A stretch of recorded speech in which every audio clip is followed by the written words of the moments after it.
We're going shooting. I don't know who gets to drive the skidder out here, but it is just a maze of skid trails. Every 100 yards, probably 50 yards, there's an intersection. I was expecting no trails, just bushwhacking out here, and they've clearly been cutting pretty heavy this spring, which is awesome. We're in a white pine stand here. I just wanted to show you guys, this is what I'm walking through. It's just smashed white pine tops everywhere. It's actually quite fun. I'm jealous of the guy that gets to drive through here because this looks awesome. And go back to the pack in a second there. It's a beautiful day here today.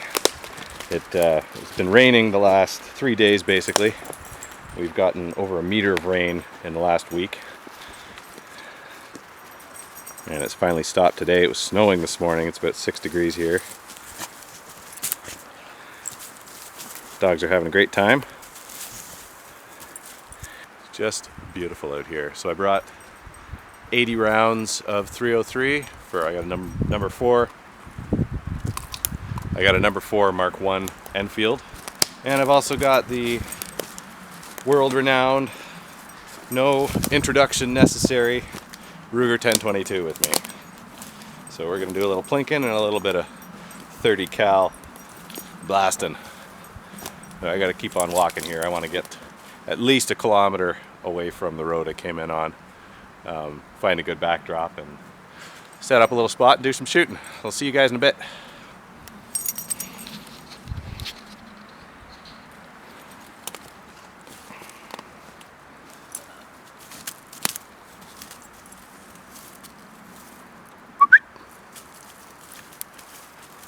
Alright, we've been walking for quite a while now. I've been off the skid trails, just bushwhacking, and looking for a good solid backdrop somewhere that's kind of open enough that I can shoot close to 50 yards-ish, and has a good backdrop.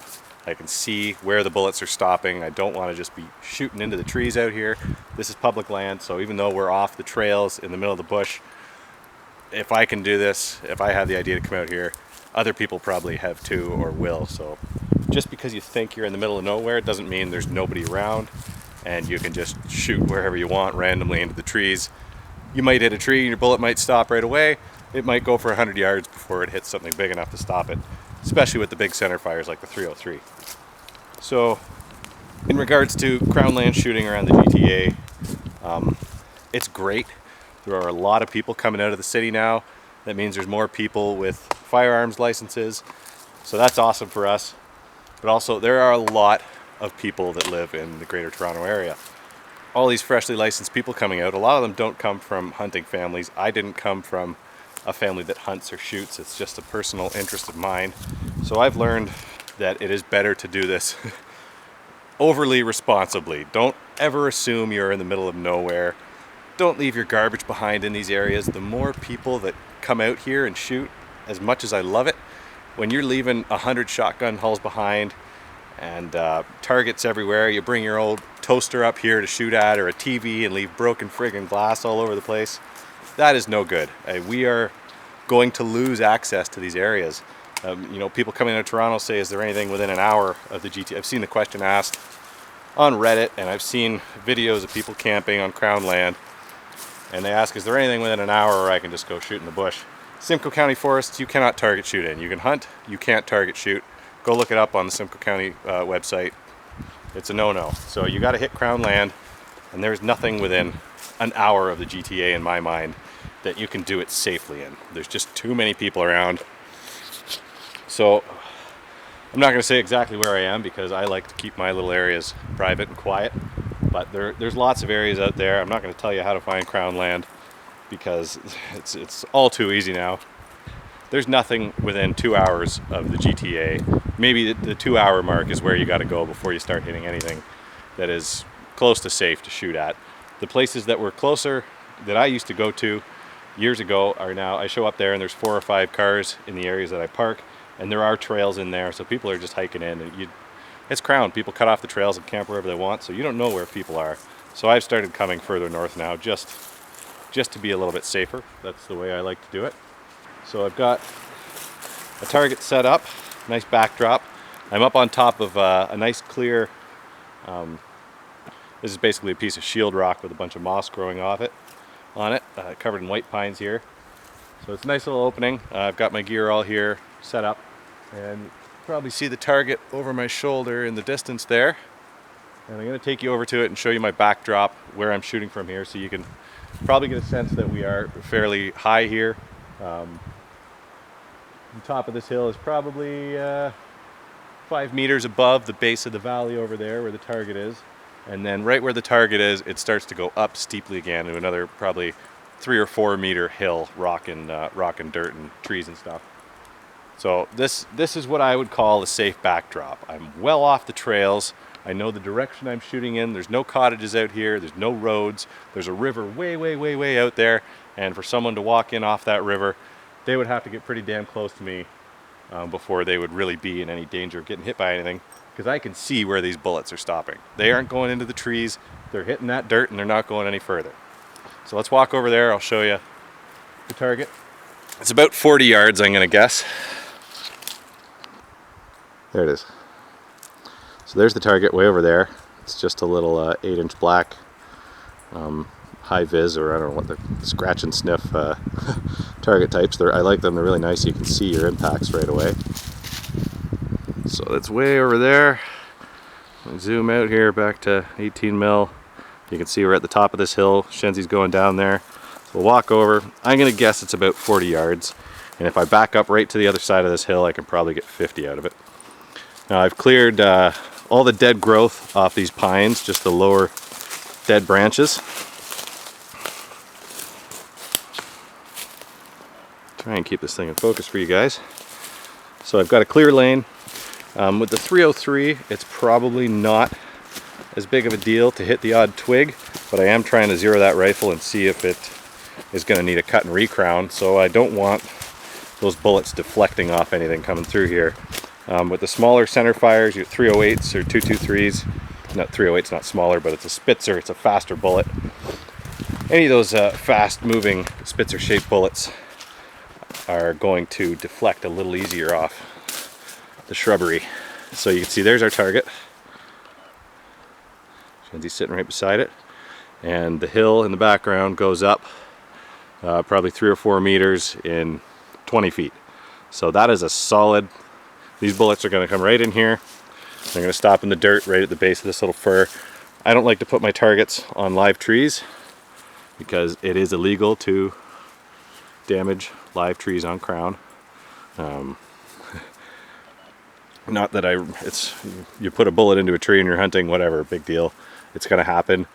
So if a CO was to come out here and you had a target up on this nice white pine over here over my shoulder, shooting 100 rounds into it or more with your buddies, whatever you're doing, they're not really going to like that. You're going to be subject to fines. It just looks bad. And again, if someone shows up where you've been shooting, you know, the guys that live out here come out for a walk and they find shotgun hulls everywhere and there's trees all shot to shit, they're not going to be happy. You're going to run into them one day and they're going to hate you. It just looks bad on all of us, and it's not good for the sport. If you want to continue being able to use Crown land and do this stuff, which I do, we got to clean up after ourselves. We got to be a little bit more responsible. So again, target, good safe backdrop, nice and high. I've already walked up to the top here. There's no trail, there's nobody over here. I was yelling earlier. I'm the only one out here today as far as I can tell. So up the hill we go. There's a little partridge pond up here. It's usually where you find the partridge hanging out in the fall, flirting around these little ponds like idiots. And the hill just drops off. There's just a couple more little water bodies over there, and then the river probably 1.5 kilometers away. So nice safe spot. I looked around for a while. You can maybe see. And then I do like to shoot from an elevated position like that, because it just increases the downward angle of the bullet going into the base of a hill. You're totally safe. There's no way I'm going to shoot over that hill. I mean, if I sneeze and pull the rifle up 40 degrees and let one go, it's going over the hill, but I'm not going to do that. That's just ridiculous. If you practice proper trigger discipline and firearm handling, that won't happen. Blah, blah, blah, blah. Yeah, there's the top of the hill where we're shooting from.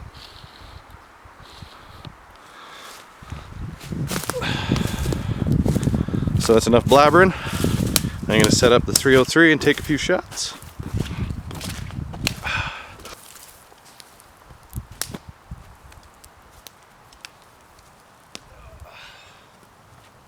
Now this is how I like to shoot, especially when the ground's wet.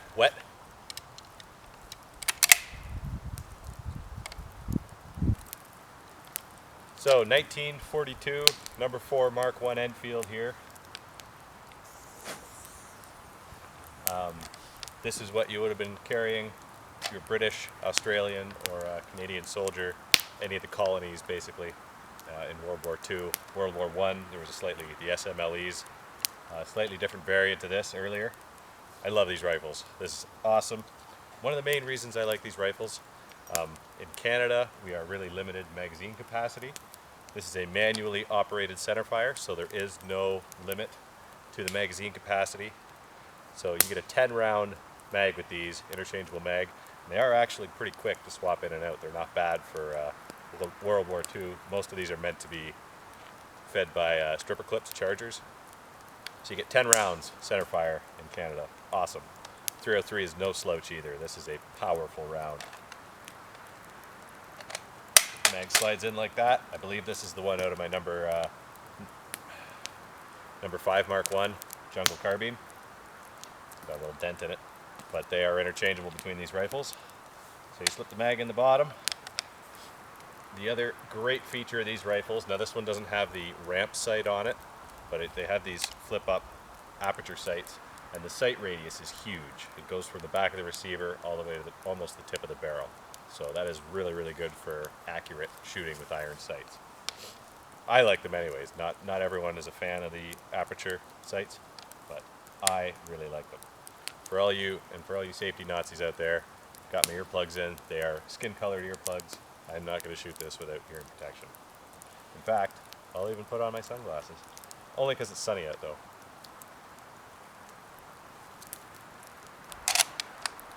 Safety is off.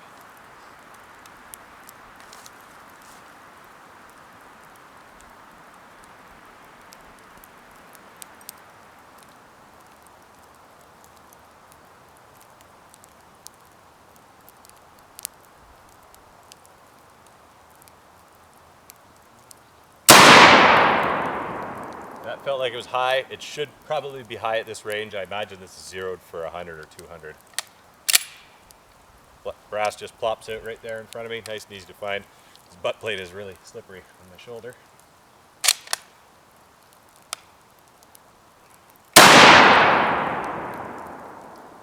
Probably went high left.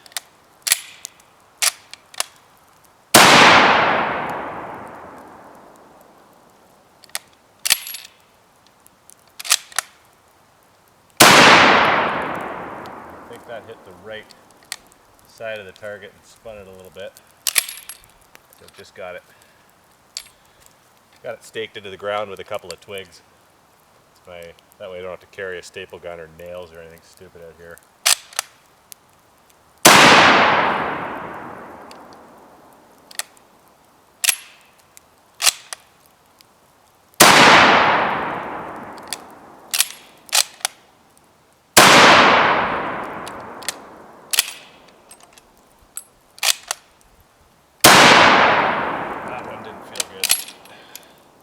To be honest, this is beating the shit out of my shoulder.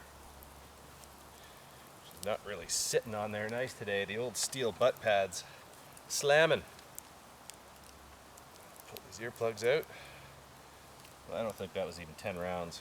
It was probably more like 8. I don't think that mag was full. Whew. Now looking at that target, I think I do have some hits on it. I could kind of see them there when I was really focused on it through the peep. But let's go take a look. 1, 2, 3, 4, 5, 6, 7, 8. Yeah, that wasn't 10, that was 8. That's okay. And that thing's stout. some recoil on her. Come on, dogs.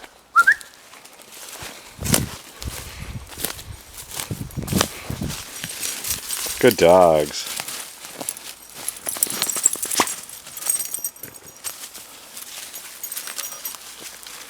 Work, buddy.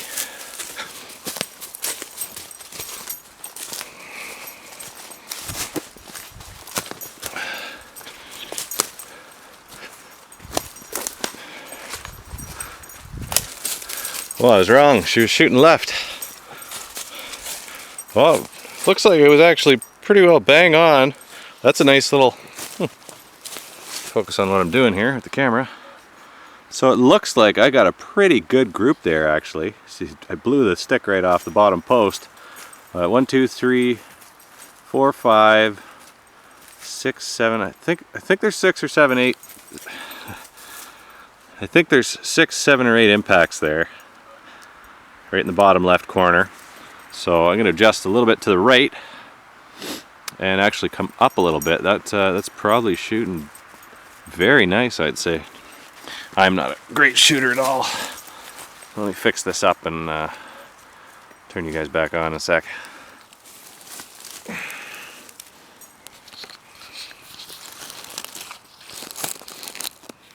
Should have brought a tripod with me.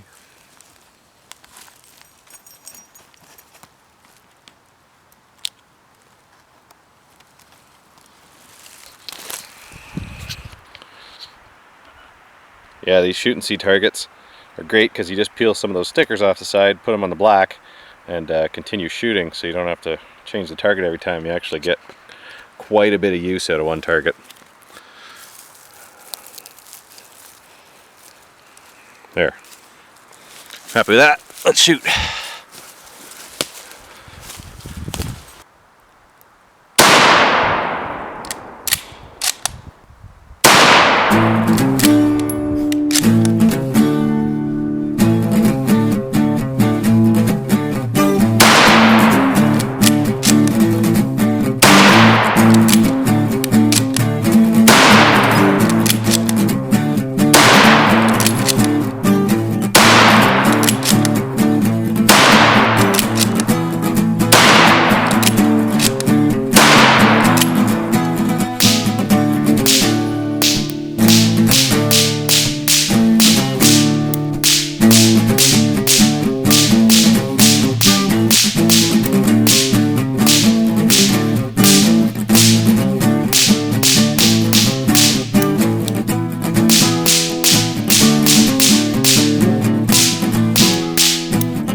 First, chase 22 brass.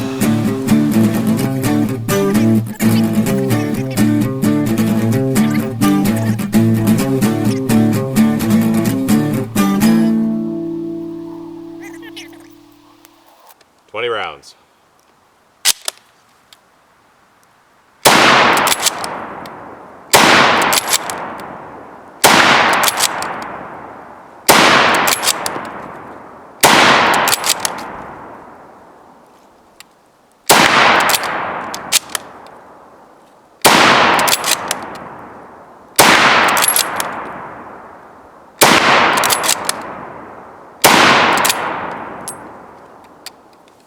Doesn't just drop out like an AR.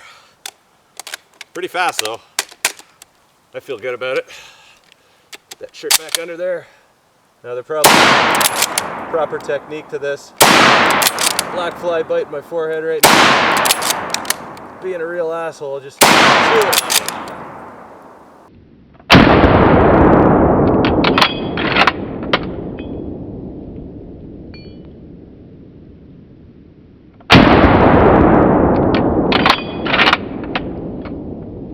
I am just digging trench back there. Up around slow. Not counting, probably. There we go, 20 rounds. I'm gonna say that was under a minute. I don't know yet, but that was pretty fucking fast. Super fun, super fun. That is the best part of these rifles. Shooting fast. A good girl. You brought a stick. Come on, turn around. Come here, girl. Come. Come. Here, turn around. Come here. Come. Come. Sit. Stay. Alright everyone, so thanks for joining me for this little outing. Hope you enjoyed it. A little bit of shooting, hiking, hanging out with the dogs, campfire. It's all good stuff. If you live in the GTA, anywhere in this area, you're new to shooting, you want to come out to Crown Land and shoot. I know it's hard to get into gun clubs. Stay here, bud. Come here. Come here. Where are you going? Sit. Good boy. Stay. I know it's hard to get into gun clubs in the area. It's ridiculous, actually. So many people trying to get in. There's far more demand than there is space available, and I understand it's a safety thing. Those places are probably already as busy as they can be, and they don't want tons of new shooters flooding in the door weekly. It just gets to become a hazard. So if you want to get some time on the trigger, come on out to Crown Land and shoot. Just please do it responsibly. Get off the trail, bring a compass or a GPS so you don't get lost. I have a compass right here around my neck. Not that I necessarily need it, but you get turned around out here on a cloudy day, you can't see the sun. It can happen, so I always bring this with me. You want to come shoot on Crown Land, come on out and do it. Just do it safely. You cannot discharge a firearm across a navigable waterway. Find a good backdrop. Don't shoot live trees. Don't just shoot into the trees. Get yourself up a little higher, shooting down into the base of a hill, nice and safe. Get off the trail, get away from the roads. Do your part, clean up your garbage, your hulls, your targets, whatever. Bring paper targets out, don't nail them to trees. Set them up on a couple little sticks like I did. You just poke some holes in the paper and thread the stick through, and it works great for me. So come on out and shoot, just please do it responsibly and clean up your mess. That's about all I have to say for today though, guys. I'm going to shoot the little 303 a little bit more, see if I can get her grouping consistently. And I'm going to have probably a little bit of soup on the fire, hang out here for another hour or two, and then head her home. So I might see you on the way out, I might not. If not, take care, shoot safe, have fun. We'll see you next time, guys.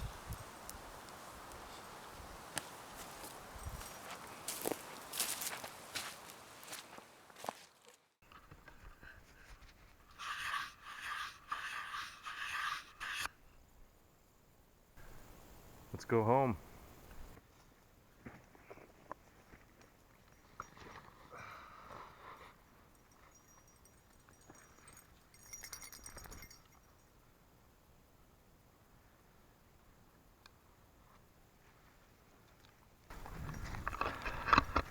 .22 in the Enfield, or in the Eberlestock Gunslinger 1. Awesome backpacks. I thought maybe some of you would enjoy coming on the walkout with me. That Enfield is hitting me right in the back of my knees. I just love these big shield rock, moss covered open areas. It's gorgeous in here.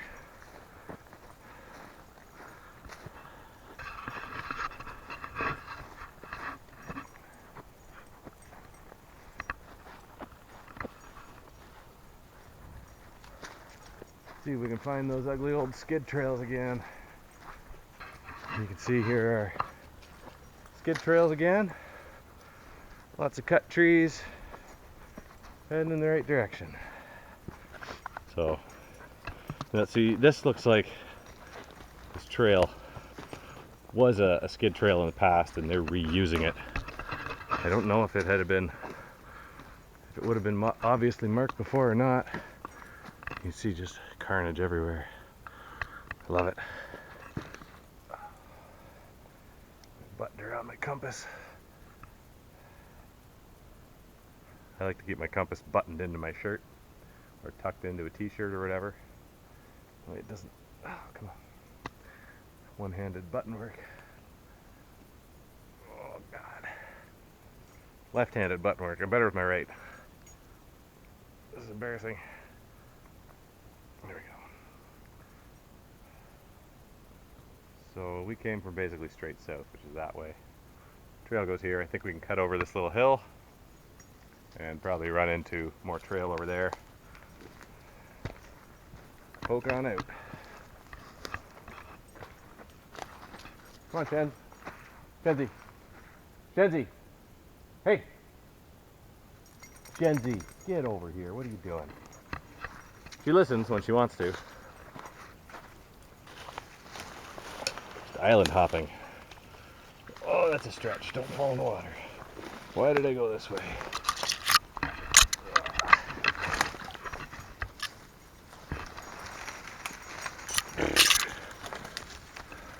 Oh, good idea, buddy. Follow the dogs.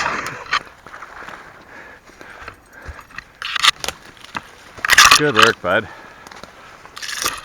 There's a massive pile of moose droppings. Definitely moose area here.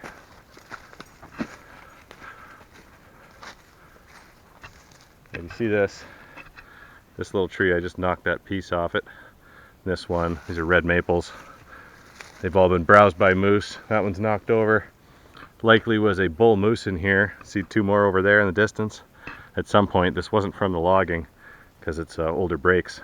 There's a bull in here thrashing around, marking his territory in the rut, probably last fall, maybe 2 falls ago. This is already, yeah, I'd say 2 years ago, because that's already started to callus over. There was a bull in here, rutting, smashing little trees. Moosey.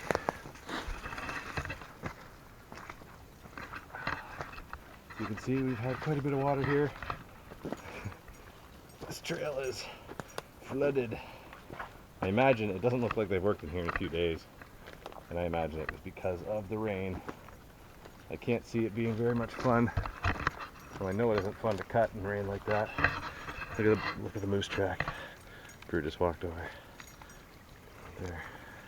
Looks like a boot print, but that's a big moose hoof. Big moose hoof. Moose hoof. Lots of them out here. It's incredible. I don't see this much moose sign in Algonquin sometimes when I go. Every time I come out here now, tracks and shit everywhere. Yeah, I don't know where I am, but yeah, so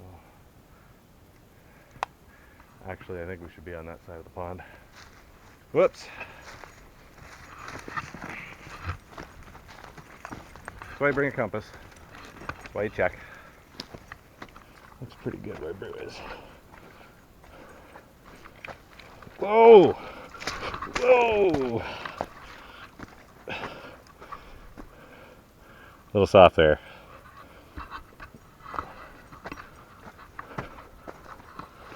Oh my goodness. The labyrinth. Waiting for a minotaur to come out here chasing me. Oh, found the truck. Oh, it's beautiful here. I love forestry. I love pulling in somewhere to park. Big old log truck here with a grapple on it. It's awesome.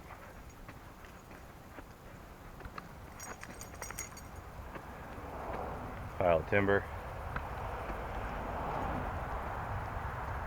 Now that's a trailer hitch right there.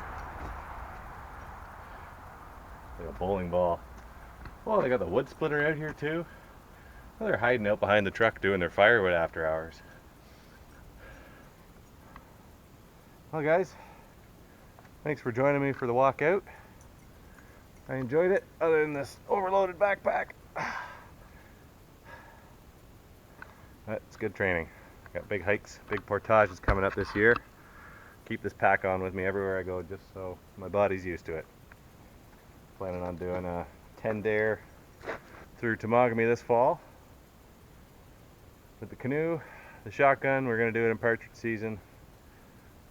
Shoot some birds on the way, do a little bit of fishing. Just 10 days of hard vacation.